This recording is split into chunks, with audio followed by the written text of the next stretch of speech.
tungkol sa potensyal ng paghihito sa pagpapalaisdaan at bigyan diin ang pamamaraan ng produksyon, pag-aalaga, pagpapalaki, at ang papel nito bilang emerging species.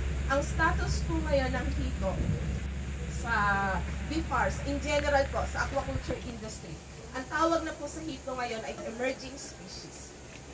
Priority commodity ang tilapia, ang bangus, ang hipon, kasi yan yung sikat sa masa. Yan yung available lagi. Pero si hito, nakita ngayon ni BFAR, matagal nang may inihaw na hito, pero wala pang research, wala pa tayong data, wala pa tayong specific na standard paano talaga magpaanak. Emerging. Kaya naging emerging species po siya. Katulad po siya ni crayfish, ayan, mga umuusbong or mga andyan na yung potential, nakikitaan ng potential. So, 10 years from now, makikita po ninyo, malamang si hito ay medyo maganda na ang production niya, pati si crayfish ay susunod na rin. Yan. So, sa overview, meron po akong 5 main topics. Ayan. Overview lang. Si African catfish lang ang inaalagaan natin usually dito po sa part ng Luzon. May nag-aalaga din ng batrako sa gawing Visayas, pero mas gusto ng tao ang lahi ng African catfish dahil higit siya na mas malaki. Ayan. Paano malaman kung siya ay African? Doon po sa kanyang batok. Patulis siya. At yung iba, ito, usual po na mga naging presentation ko noon, hindi nakakalagnat, hindi nakakatibo. Pero ngayon po, may recent na pag-aaral na kaya ka pala nilalagnat ay depende sa iyong immune system. Kung mahina ang iyong immune system, talagang lalagnatin ka. Kahit ako po na matanda na, adult, mahina ang immune system ko, may chance na lagnatin ako. At depende rin sa age. Diba? Mga kabataan, ayan. Tumawak ng hito. Magkaroon ng lagnatin, ayan. So, meron po kasi siyang present na toxin talaga sa kanyang palikpik. Ayan. Kanina nabanggit po ni Sir Eddie Boy na merong special na breathing organ or yung special na baga or lungs ang hito natin. Maliban sa hasang, na katulad ng sa tilapia, meron po siyang yung, kung naglinis na po kayo or binuksan nyo na po yung gawing ulo ng hito, yung parang sponge or spongha, yun. Yung pong bilog, ayan. Sure na po. Sana nakikita nyo lang po, ayan. Yan po ay gumagamit ng hangin na ginagamit natin. Meron siyang hasang na gumagamit ng hangin na nasa tubig, pero may special pa siyang panibagong organ, special na hasang na kayang gamitin itong hangin natin. Kaya kapag mapangit ang tubig sa ilalim, nakikita niyo po, sumisinghap sila na ganyan, ginagamit nila itong hangin natin. Kaya kahit gaano karami ang ilagay mong hito sa lugar na yan, maaari pa rin silang mabuhay for a certain period dahil gagamitin itong hangin natin. Ang tawag po doon ay arborescent organ. Konting info lang po kung nasa na yung status ng hito natin. Sa buong Pilipinas po, last 2023, pang-pito na ang catfish sa aquaculture industry or sa mga klase ng organismo na inaalagaan ang tubig, pang-pito na po ang hito. Una pa rin ang seaweed. Sumunod sa isda, bangus ang pinakamarami po talaga. At ang pinakamaraming naghihito ay sa Region 3. Region 3, una dyan ang Bulacan. Meron po ba mga kapwa tiga Bulacan dito? Sir, saan po kayo? Pandi. Si Sir po ay may Kawayan. San Miguel, Sir. Pinakamalaki, maraming production po talaga ay sa Bulacan, followed by Pampanga. So, last 2024, 7,000 metric tons na kamo sa Region 3. Ang sumunod po in data ay Davao Region, 1,000 lang po. So, higit pa rin talagang malaki sa Region 3. So, sa buong Pilipinas, kung pagkukumparahin natin yung na-produce simula 2020, ikukumpara sa 2024, 108% na dumami. At ang price range po niya sa palengke, naglalaro sa 150 hanggang 200 pesos per kilo. Sa dami ng mga hatchery sa buong Pilipinas, ayan po ang datos natin. Maraming hatchery, 221 na hatchery, meron 2,000 na grow out lang o yung talagang nagpapalaki. At 144 yung nag-hatchery ka na, ikaw pa ang nag-aalaga ng grow out. So, bakit nga ba hito? Ano yung mga motivation or ano yung meron sa hito? Bakit gusto ng karamihang mga farmers? Isa ay they are hardy or matibay sila dahil nga po sa kanilang arborescent organ, kahit na hindi ganong kaganda yung klase ng tubig, nakakahinga pa rin sila, kaya pa rin nilang mag-survive dahil sa hangin na pwede nilang gamitin. Itong hangin na atmospheric na ginagamit po natin. Mabilis silang lumaki. Conforme sa fingerlings na gagamitin mo, nakita po natin na sa 4 to 6 months, kaya pong lumaki ng hito. Depende pa rin po ito sa management na gagawin natin. At nakikita na natin na tumataas na ang demand. So, kung mataas ang demand, mabilis magpalaki, maghito na tayo. So, meron po ako ditong 6 na puntos na ibabahagi sa inyo. Bahagya ko pong bibigyan ng intro yung sa hatchery at gusto kong bigyan ng emphasis ko yung sa grow out production natin. Ayan. May picture po sana dito ng mga hito, naglalabing-labing sayang. So sige, natural ba na napapaanak ang hito? Ayun po sana yung picture dito. Natural naman po silang nanganganak. Katulad po ng mga unang panahon, wala pang technology, wala pang induced spawning. Kaya normal sila at natural na makakapagpaanak o natural na makakapag-produce ng fingerlings. Yun nga lang po, ang downside kapag hindi mo siya natural na, or pag natural silang maglalabing-labing, natural na magpo-produce ng fingerlings in the wild, hindi maaalagaan at mababa ang survival. Kung ikaw ay mag-i-induce spawning, mag-artificial reproduction, katulad ng ginagawa dito, maalagaan mo yung dami ng fingerlings at mataas ang survival. So, sa induced spawning na ginagawa natin ngayon, yung technology na meron tayo ngayon, sinasakripisyo ang mga lalaki. So, yan po ang role ng lalaki hito. Kailangan silang patayin, tanggalan ng bayag. Hindi, natawa po kayo. Pwede po ba yun, ma'am? Gano'n na lang yung role din sana ng mga lalaki para dumami ang hito, patayin ng mga lalaki. Pwede po ba yun? So, yun po talaga ang role.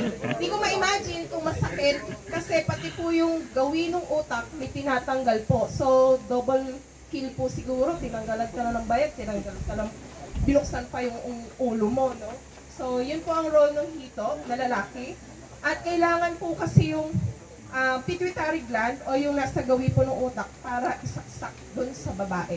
Para maghilab, para madaling mag-produce ng itlog.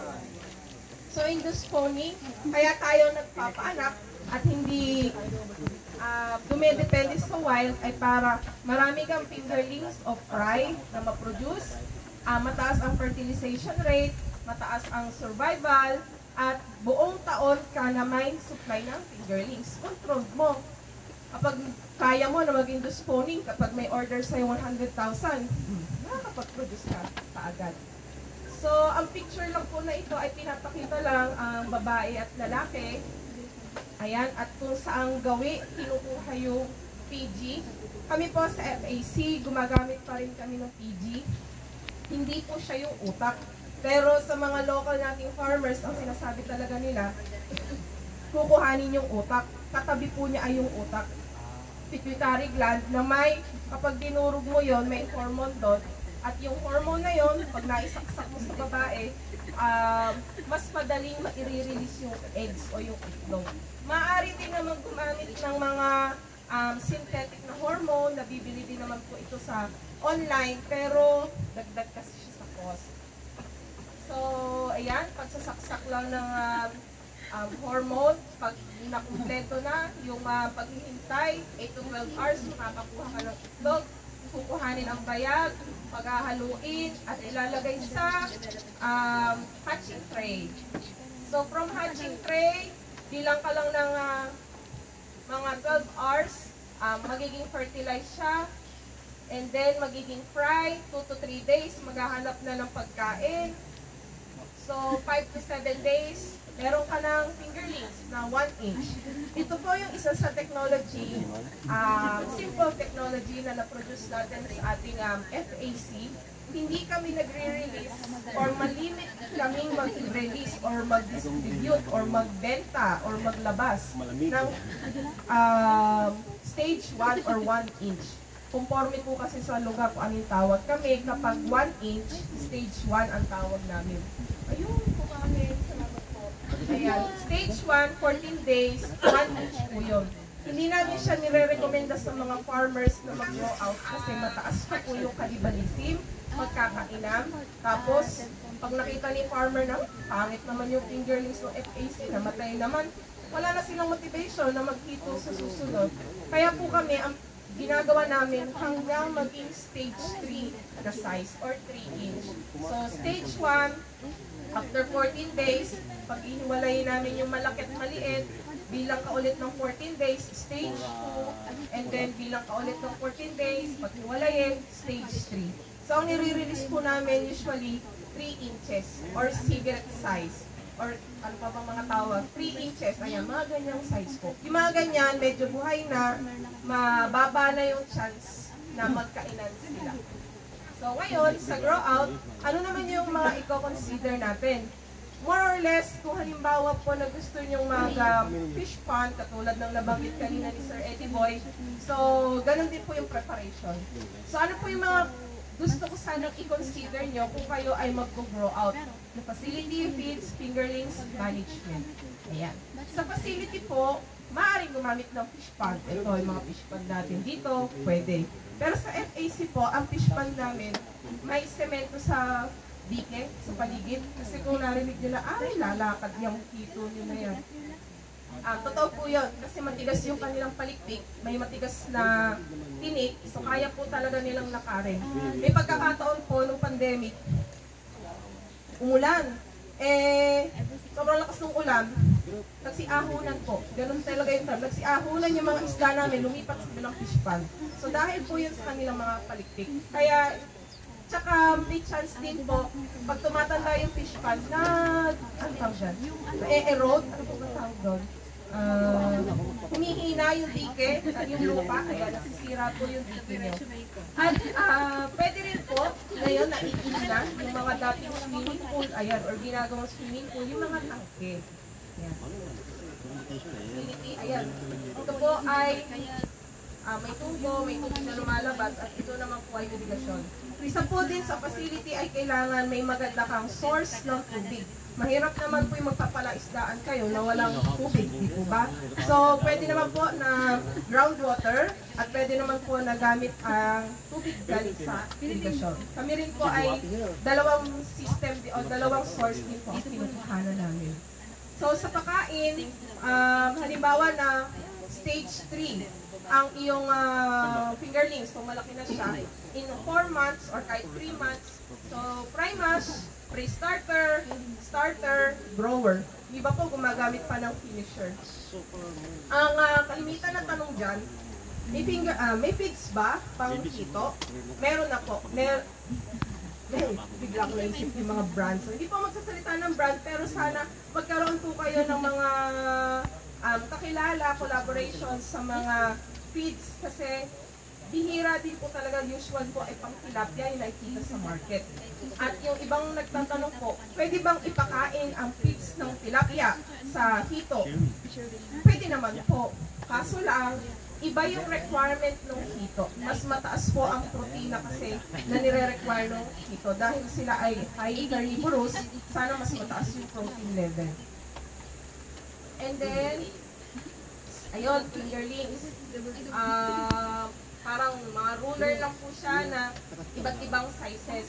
Kung magsisimula po tayo na paghihito, kahit na recirculating man yan, intensive man yan, sa fish pond man yan, or sa tangke, sana makonsider po natin yung quality ng fingerlings. Ito po yung isa sa nakita namin sa sa research po ng FAC, nakita natin na yung klase ng hito ngayon ay hindi na gano'n kaganda. Nakita natin sa resulta na mabagal lumaki yung hito natin ngayon. Kung mapapansin nyo po, kung i-imagine natin, kung si farmer, si farmer gusto maghito, nagpalaki siya ng hito, tapos may nakita siyang mga malalaki. Oh, itabi mo yan. Ano, gamitin ako ng breeder? Kasi nakapanood ako ng training eh, pwede daw gamitin ng breeder. Itinabi ko yon ng 1 year. Matanda na yung breeder mo, pwede na siyang gamitin sa hatchery. Kung i-imagine niyo po, iisa lang yung source ng fingerlings. Malaki ang chance na magkapatid yun. Yung magkapatid na yon sa tao, pwede pang magkapatid. Ano magiging resulta kapag nagkaanak yung magkapatid? Abnormal, sorry po, hindi maganda. Tama po, inbreeding. Ganon din po ang status ngayon ng hito natin. In general, ganon po ang nagiging practice ng mga farmers. Kaya, isa sa mga kinoconsider or binibigyan diin ko po, sana makita po kayo ng source ng fingerlings na hindi masyadong inbred. Paano yun, Lara? Tanungin niyo po. Pare, sa'yo yung fingerlings. Saan galing yung mga magulang yan? Yung bang nanay at tatay niya, magkapatid? Medyo magtatanong, medyo CI po yung dating. Kasi kung doon pa lang, sa kinuhanan niyo ng fingerlings, magkapatid na yon, more or less, yung anak o yung fingerlings na hawak mo ay inbred. So, ikaw nag-e-expect in 3 to 4 months, malaki yung fingerlings mo, hindi naman pala siya lalaki. Ngayon po, alam ko na sa Mindanao area, may pagkakataon sila na nag-import, Davao area, nakapag-import na po sila from Thailand, which is good. Kami po ngayon sa FAC, meron na din pong ganong source from BFAR donation, kaso hindi pa po namin siya napaparami. Kaya kung pupunta kayo sa FAC, ang fingerlings na may offer pa rin po namin ay yung local o yung mga tulad ng ginagawa ng ibang farmers na breeding system. Management, ano to picture na to? Ayan, nagpapakain. Sa management, may iba na nagpapakain 3 times, yung iba nagpapakain 2 times, o yung iba, ginagawa nila sa pag-harvest nila ay partial harvesting. So, sana po, kung hindi kayo ang mag-aalaga, again, ulitin natin, sana trusted person din yung mag-aalaga ng inyong mga isda. Sayang yung picture, no? Ito ngayon yung isa sa pinopromote po natin, hituan sa babuyan. Nung last pandemic po, aware naman tayo na medyo hindi ganong kaganda ang naging sistema sa babuyan, yung ASF. Kaya maraming piggery na na-abandon na. So, sa piggery, kung may imagine po natin, para silang mga maliliit na tangke na mabababa. Ano po? So, meron po tayong mga naging collaborators or mga naging kaibigan na in-improve nila yung kanilang mga piggery. Tinaasan nila yung mga piggery nila, kaya naging parang tank system po sila. Same na piggery, inayos lang yung piggery. Ito po yung pictures, hindi lang ma-appreciate. Ginawang makinis yung loob, inayos po nila. Pati yung water system, inayos. At pwede na silang alagaan ng hito. Ano po? Tingnan ko nga po, nakikita pa ba dyan sa side po na yan? Konti. Kita pa ba? Ayan. So, ayan, inayos po nila yan. Ang pinaka-importante po ay yung loob. Dahil kailangan po makinis siya at wala pong seepage. Ayan. Sa kasalukuyan po, nagagamit nila yan for draw out po sila. Harvesting, 4 to 5 months. Conforme po ito sa laki ng fingerlings na gagamitin ninyo. So, ayan po yung sizing, depende sa requirement ng mga traders natin. Ito po yung mga solicited practices na nakita natin sa mga ibang farmers na naghihito din. Ito po ay isang farmer na talagang ginagawa niya yung fertilization. At tulad po na na-explain kanina ni Sir Eddie Boy, may mga tutubo kasi ng mga maliliit na mga halaman na magiging natural na pagkain para sa fingerlings natin.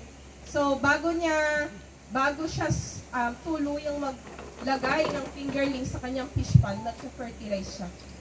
may natural food doon. So, ito po ay fish pond or lupa. Earthen ponds. Ayan. So, nakakatipid po siya sa pagkain dahil may natural food dyan. The same farmer, kita po ba dyan? Meron siyang hawak na timba at may mga malalaki siyang bilog na hawak. Yung bilog po na hawak niya ay feeds na binasa ng konti. Grower po ito. Tapos, dahil yung mga siya rin ang nag-harvest, siya rin ang nagbebenta, iniihaw niya, may sarili siyang stall sa market na mabenta ang kanyang inihaw. Yung mga hasang o yung mga pinaglinisan, yung mga intestine, ganyan. Dinudurog niya, sinasama niya sa feeds, tapos ginagawa niya mga parang bilog, parang graham ball na malalaki. So, kaya niya ginawang bilog para magtagal sa ilalim ng kanyang fish pond. Para pwedeng gawing pagkain ng mga isda niya. Different farmer naman po, gumagamit sila ng duckweed o lemna. Yung iba nagpapakain ng azola para dagdag supplemental na pagkain para sa kanilang isda. In-draw out system po ito. Ano to? Partial harvesting naman po ito. Hindi sila nag-harvest totally. So, depende po ito sa size na gusto nung umu-order sa kanila. Kaya nagkakaroon sila ng partial harvesting. And then yung iba, gawa ng climate change, naglalagay po sila ng aqua shade or yung parang lona or net na nakakabawas ng init. Ano ito? Picture na ito. Ayan. Ito naman po ay sa hatchery. Gumagamit po siya ng probiotics. Ayan. So, ginagamit niya yung probiotics. Naglalagay siya ng probiotics during the conditioning period ng mga breeders. And based from her, ang sabi niya, higit na mas mataas yung production ng eggs. Also, naglalagay siya sa hatchery. Sinabi din niya na mas, ang tawag doon? Mas magigilas. Ayan, mas active yung kanyang mga fingerlings nung naglagay siya ng probiotics. Ito naman po yung actual costing ng isang farmer natin na gumamit ng tangke o yung hituan sa babuyan. So, para po ma-zoom in natin. Ayan. So, sa isang cycle ni farmer, ito po ay from him from the Marie Chris Aqua Farm. Si farmer na gumamit ng 4 inches. Ayan. Hindi lang basta 3 inches. Gumamit siya ng 4 inches size ng fingerlings at nakakonsume siya ng 120 bags. So, naka-identify pa kung ano yung ilang kilos yung nagamit niya. With the electricity, ang nakonsumo niya sa kanyang tank system ay 191,000. So, ang kinita niya sa 12,000 fingerlings ay at 95 pesos per kilo, 308,000. So, kung ibabawas yon 117,200.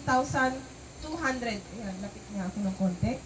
Ayan. So, net income niya per cycle, 117,000. At kung 3 beses daw siya magkukulture per year, pwede siyang kumita ng 350-something thousand. At ang ROI niya, kung magtutuloy-tuloy daw siya, ay 105%. Pero ito pong gross sale niya, net income niya per cycle ay sa kanya din po nanggaling. So, ang input niya ay feeds, syempre yung tubig, dahil may electricity tayo. And then, ang assumption dito ay kung ang gate price mo ay 95 pesos.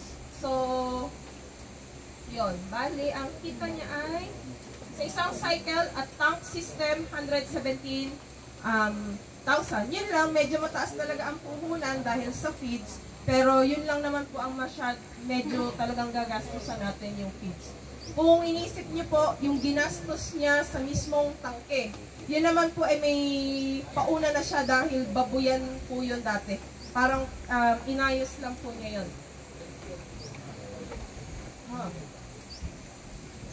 Hindi ko lang po sir yun nakuha. Pero maliliit po yun kasi parang babuyan sir yun eh. So yung usual po na size sa babuyan, yun lang po yung kung sa fingerlings sir, 12,000 fingerlings naman po yun. Mga maliliit lang po yun. Ito po ang picture na ito. Yan. Ito po yun, sir. Yan. Ito po. Ito. Galing po sa baboy yan. So, maliliit lang po yung mga compartment mo niya. And then, ano yung mga nakikita natin na problema ngayon at opportunity sa paghihito? Bad reputation and traditional feeding practices. Hindi po lingid sa kaalaman natin na nagpapakain yung ibang farmers ng botcha. Yan, yung mga patay na baboy, patay na manok, pag ayan, sobrang init, tapos mamamatay sa poultry. Oh, si paring ganito, maraming sako ng patay. Bagsak lahat sa hito. Aware po ako dyan, medyo ganun po talagang practice ko sa hitoan natin. At ang worst, nung nagtrabaho po ako noon sa feed company, ito po, hindi ito problema ng feed company, nakita ko mismo sa farm. Ay, aso and whatsoever. Yak talaga mga. So, bad ang reputation ng hito, nagsalin-salin ang kwento, at mahirap kapag nag-alaga si ma'am, ay madumi yung hito ni ganyan. Tama po? Yan po ang reputation, lalo na sa Luzon. Hindi ko lang po aware kung sa Mindanao area ay ganun ang system. So, yan po. Kaya, nag-come up po ako sa isang study ng masters ko na, sige nga, tingnan ko nga yung quality ng tubig tsaka yung lupa. And ayun, talagang hindi na po maganda yung lupa at yung tubig na tinitirhan ng isda. Hindi lang po naging cover ng study ko yung aralin ng isda kasi medyo mahal na pigagastusin ko. Pero yung tubig at lupa pa lang, marumi na. So yung isda doon, marumi na talaga. Ayan, ito po, kung kita lang dyan, baboy po yan, parang 8 baboy yan. Ito po, dike or dike na po siya talaga. Pilapil na siya ng mga chicken buto, ng manok. And ito po yung mga isdang mulmol. Ayan. So, hindi po ito secret sa industry natin. At ito po yung pagtutulungan natin. Paano natin i-revive yung reputasyon ng hito. And then, walang breeding program. Katulad po nung nabanggit ko kanina, sila na lang yung pinag-prepare natin. Magkakapatid, hindi mo alam, magkamag-anak. Nagiging abnormal na po in size yung mga hito natin. So, we are expecting, kapag tayo ang grow-out farmers, we are expecting na, uy, malaki ang magiging isda ko. Sabi ni Lara sa lecture niya, in 4 to 5 months, malaki, ganito ang kilo. Eh, inbred pala yung fingerlings na ginamit mo. Wala. Hindi ka pwede mag-expect na sobrang laki. Kasi, walang breeding program. Kanina na-discuss po sa unang mga lecture ni Sir Eddie Boy na ganito daw, i-prepare sa ganito, ganyan. Kung natatandaan po ninyo. Sa ito, wala. Labo-labo. Labo-labo din yung mga size natin. Di po ba? Minimal ang studies. Ito po sa gawing research naman po to. Konti, kahit na napakatagal na ng hito, kahit na napakaraming inihaw na hito ng naging pulutan, konti pa rin po ang research sa Pilipinas ng hito. Yun po ang downside. At kakaunti pa lang yung mga value-added products. Kung makikita po natin yung mga produkto na out of hito. Isa po ito sa question ko. Halimbawa, ikaw si farmer, mag-grow out ka. Ano susunod mong gagawin? Ibebenta mo lang ba siya as is na hito? Pang-ulam lang po ba siya? O meron kang nilook forward na product na gagawin mo at ikaw lang yun at ikaw lang makakapagbenta sa market? Ano po ba yung susunod na tatahakin nyo after grow out? After nyo ma-produce yung ganito kalaking isda? Iihawin na, pulutan lang, Lara. Eh, kasaya po yatong kapag-birthday sa inyo, lagi na lang pulutan. So, isa po yun. Kaya ito po ang nakikita nating opportunities. Huwag po kayo magalala. Konti na lang po ang slides ko. Nakikita nating opportunities. Meron po tayong tinatawag na good aquaculture practices. Ito po yung good aquaculture, good management, tamang pagmamanage, tamang pamamahala. Kung si farmer ay mag-aalaga at ipapakita niya sa kapwa farmer niya na lumalaki yung isda ko kahit hindi ako magpakain ng botcha, mapapaganda natin ang reputasyon ng hituan, di po ba? And then, opportunities, ito po ay kung medyo mas malawak ang inyong network, access to specific feed for catfish. Tulad po nung nabanggit ko kanina, tumataas na po ang demand sa catfish. Maraming may gusto ng fingerlings, maraming gustong matuto, maraming gustong mag-grow out, walang feeds. Puro feeds ng tilapia. Eh, kung may mas mataas-taas na budget dito, why not focus sa feeds kaya. Tapos gawin mong accessible sa mga farmers. Kung nakikita natin na matibay yung hito, kayang gamitin daw tong hangin na to, o hito nga si farmer, wala namang maipakain. Pero kung ikaw, ma-offeran mo siya ng feeds na panghito, mataas ang protina, di okay. Dito ba? Next, opportunity, identified growth status of locally available fingerlings. Ayan. Doon po sa result namin, sa research na pagkumparahin yung fingerlings natin, in general, na napoproduce sa Pilipinas. Kinumpara po namin siya sa Thailand na size, kalahati. Same age, kalahati ang size ng sa Pilipinas. Ganun na po naiiwan ang fingerlings natin.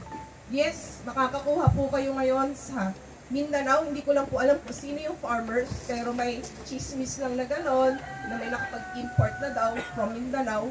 Eh hello, nasa Luzon kami. Paano ang access namin sa Luzon? No? So, opportunity din po ito for collaboration. Ngayon sa FAC, nandun na po tayo, naparami lang po natin para makapag-provide na po tayo ng improved size po ng mga fingerlings natin. Ayan po, yung mga ongoing study po natin, since nakita natin, ang tagal-tagal na ng hito, wala po nag-study sa ganito, ganyan. Hindi na po yung ginagawa namin ngayon sa FAC. Ito po yung picture. Cagayan. Kumuha na, si farmer po from Cagayan ay may in-import. Yeah, in-import na hito from Thailand din po yata ito. Kaso si farmer parang bumaba o humina yung motivation niya. Kaya, dinonate na lang niya sa amin. Nasa FAC po ngayon yan. And it's imported. Magandang lahi. And, opportunity sa mga kapwa ko na gusto mag-develop, mag-commercialize, mag-support ng mga value-added products. Ngayon po sa FAC, meron na po tayong isa pa lang, isa pa lang ang value-added product po namin. Just last year,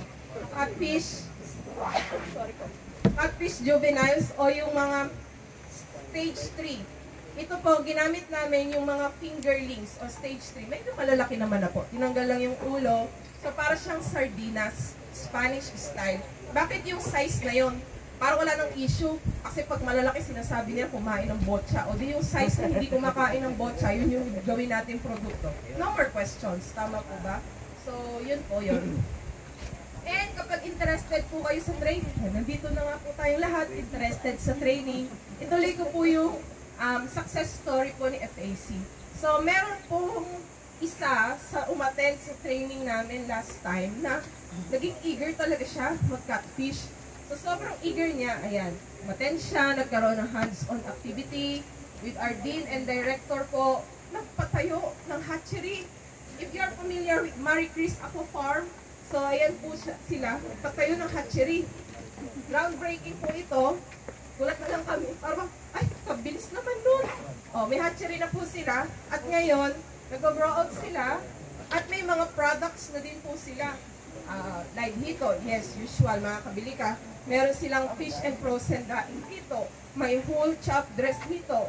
May tidbits hito. Ibig sabihin, from the grow out, may inisip na nila, ano susunod natin gagawin? Ibebenta lang ba natin sila na live? Or pwede tayong gumawa ng produkto na tayo lang din ang magpo-provide sa market? Dito ba?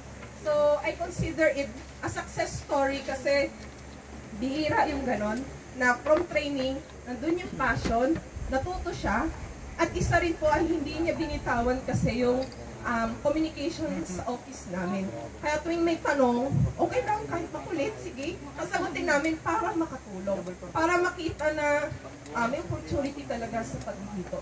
Gano'n siya, for me, at my level, paano ko siya nasabing success story? Kasi nakita na niya yung profit, yung kita. Ngayon, nagtawag siya ng mga kagrupo niya, nagpapatraining na siya. Kami yung tinatawag, ma'am, lecturer mo nga rin itong grupo na to, mga kasama ko ito. So, grupo na sila. At ngayon, for expansion, dahil yung mga babuyan, hinanap niya yung mga babuyan doon sa lugar nila. Ayun, sorry po, medyo pampansin na po ba sa boses ko? Ayan, sa babuyan, Hinanap nila yung mga baboyan na bakante at for repair na nila. Oh, last slide ko na to, Diana. Salamat sa tubig. Ayan, kaya naman ito na ang tamang panahon para sa'yo. Tara na, maghito. Ayun. So kung may questions po, ito po ang aking contacts. Pero mas madali din po kayong ma-replyan if you will message us sa aming opisina. Please message dito po sa CLSU Freshwater Aquaculture Center. I-like na rin po ang aming page para maging updated kayo sa mga ganaps namin. Yun lang po at maraming salamat. Pasensya na po, parang nahihingal na ako. May question po ba?